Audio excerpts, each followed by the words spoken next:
আসসালামু আলাইকুম, সবাই কেমন আছেন? আশা করি ভালো আছেন। আজকে আপনাদেরকে অনেকে প্রশ্ন করেন আমাকে, সব প্রশ্নের উত্তর দেব ইনশাআল্লাহ। যে টেলিকম সার্ভার নিয়ে APS server, SIM server, Android version server, web version server, এগুলোর মধ্যে পার্থক্য কী? অনেকেই কিন্তু অনেক ডেভেলপারের কাছে যান বা অনেক জায়গায় যান, সবাই এগুলো কথা বলে, কিন্তু আপনারা অনেকে হতাশ হয়ে যান। এই জিনিসগুলো কি, যারা টেলিকম সার্ভার মালিক হতে চান তারাই কিন্তু এইগুলো জিনিস জানতে চান।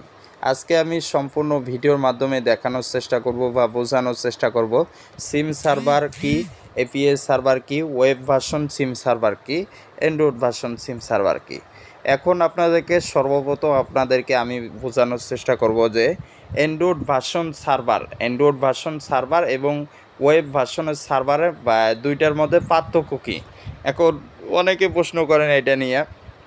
আমি এপিএস সিম সার্ভার পরে বোঝানোর চেষ্টা করতেছি। এই দুইটা আগে আপনাদেরকে খোলামেলা বলি যে অ্যান্ড্রয়েড ভার্সন সিম সার্ভার এটা হচ্ছে আপনার অ্যাডমিন প্যানেলটা, এই যে ইউজার অ্যাপস যেমন এইরকম একটা ইউজার অ্যাপস যে দেখ অ্যান্ড্রয়েড ভার্সন, ওইখানে তারা কিন্তু অ্যাডমিন প্যানেলটা অ্যাপস দিবে, কিন্তু এইরকম অ্যাপসের মতো একটা অ্যাডমিন প্যানেল দিবে। এটা হচ্ছে মূল কথা।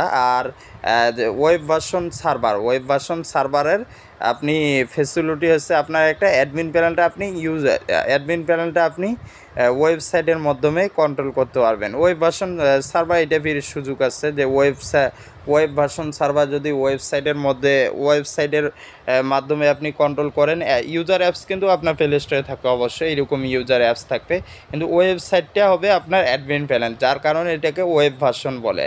আর অ্যান্ড্রয়েড ভার্সন বলে যে অ্যাডমিন প্যানেলটা হবে অ্যাপস হবে, যার কারণে অ্যান্ড্রয়েড ভার্সন বলে।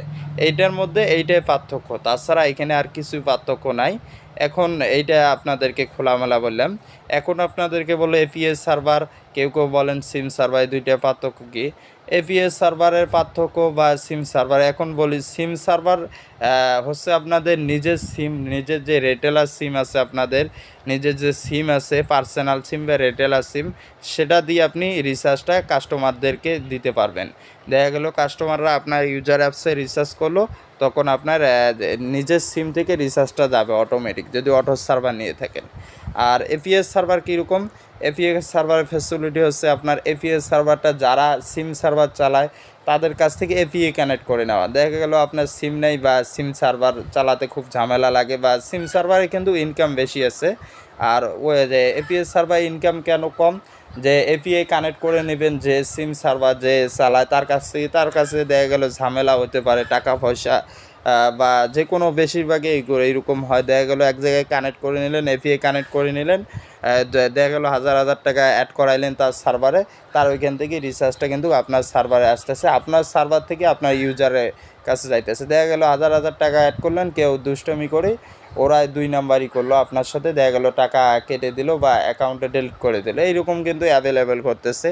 এই জন্যে আপনারা চেষ্টা করবেন যে সিম সার্ভার সব কিছু নিজস্ব হওয়ার, প্রবলেম নাই। আর বিশেষ করে আমাদের অফিসিয়াল টেলিকম আছে, ওইখান থেকে কিন্তু আমরা এপিএ কানেক্ট দিয়ে থাকি। বাংলাদেশের মধ্যে শীর্ষ যত টেলিকম আছে, পাশাপাশি আপনাদের ওই ই কমার্স সাইট আছে, টালি ম্যানেজার যত যাবতীয় আছে, সবগুলোতে আমরা আর কি এপিআই কানেক্ট দিয়ে থাকি। আমাদেরটা 24 ঘন্টা চলে, আমাদের কাছ থেকে নিতে পারবেন। বিশেষ করে আপনার পরিচিত লোক ছাড়া কারো কাছে এপিআই কানেক্ট করে নেবেন না, নিলে আপনি ধরা খেতে পারেন। এইটা হচ্ছে ফেসিলিটি। আর যারা সিম ছাড়া নেবে, দেখা গেল সিম হয়ে গেল, তার সিমের আওতায় রিচার্জ হইতেছে, পাশাপাশি অন্যদেরকেও এপিআই কানেক্ট দিতেছে, দেখা গেল 2 টাকা 3 টাকা হাজারে লাভ করতেছেন, তাদেরকে কমিশন দিয়ে সিম সার্ভারে সব কিছু নিজের স্বাধীন হয়ে থাকে। আর এপিএস সার্ভার দেখা যায় যে এপিআইটা আপনার ঠেকা থাকে, যে আরেকজনের সিম সার্ভার থেকে আপনাকে কানেক্ট করে নিতে হবে। এটা হচ্ছে পার্থক্য।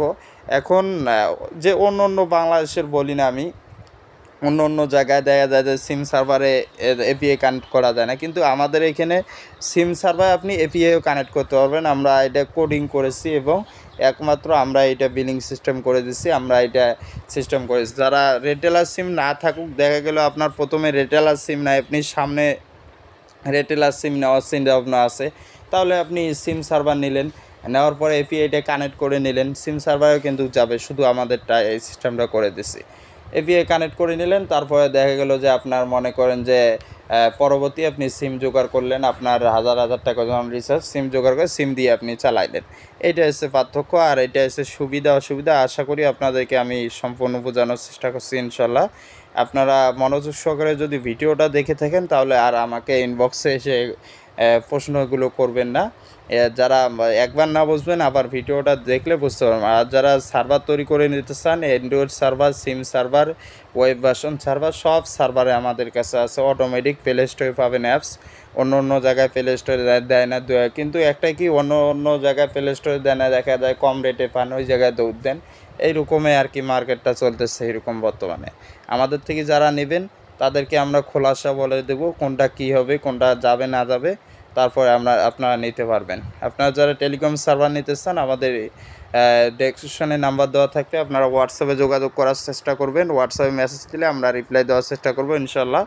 আপনারা আমাদের থেকে অর্ডার করে 12 ঘন্টা বা 10 ঘন্টার মধ্যে ডেলিভারি পাওয়ার চেষ্টা করবেন ইনশাল্লাহ।